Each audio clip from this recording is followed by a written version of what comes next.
आयात आणि निर्यात क्षेत्रामध्ये कोकण रेल्वेने रत्नागिरीसाठी महत्त्वाचं पाऊल उचललंय।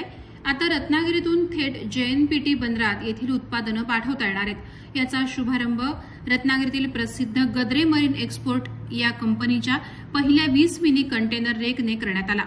याकरता कोकण रेल्वेने रत्नागिरी रेल्वे स्थानकात स्वतंत्र यंत्रणा सज्ज केली आहे। रत्नागिरी जिल्ह्यातून अनेक उत्पादनं जगाच्या पाठीवर विविध देशात पाठवली जातात। तशीच विविध उत्पादनं येथे आयातही होतात। यापूर्वी गोव्यातून रवाना होणाऱ्या रेकमधून जिल्ह्यातील उत्पादनं निर्यातीसाठी पाठवली जात होती। पण आता कोकण रेल्वेने या विषयात मोठं पाऊल उचलत रत्नागिरी जिल्ह्यातून स्वतंत्र मिनी कंटेनर रेक वाहतूकची यंत्रणा उभी केली आहे। यामुळे आता निर्यात होणारा माल रत्नागिरीतून थेट जेएनपीटी बंदरात रवाना होणार आहे। याचा शुभारंभ रत्नागिरीच्या गद्रे मरीन एक्सपोर्टच्या निर्यात मालानं करण्यात आला।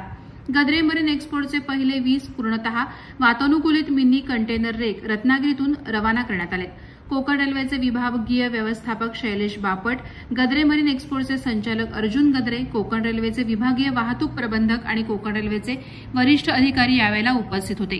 रत्नागिरी स्थानकातून हे पहिले मिनी कंटेनर रेक रवाना करण्यात आले। याकरता रत्नागिरी रेल्वे स्थानकात कोकण रेल्वेकडून स्वतंत्र यंत्रणा उभारण्यात आली।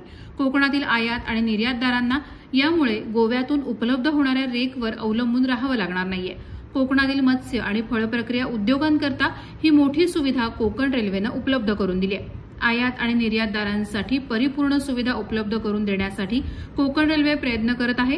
कोकणातील आयात आणि निर्यातदारांनी कोकण रेल्वेच्या या प्रयत्नांना साथ द्यावी असं आवाहन कोकण रेल्वेचे चेअरमन तथा व्यवस्थापकीय संचालक संतोष कुमार झा यांनी केलं आहे।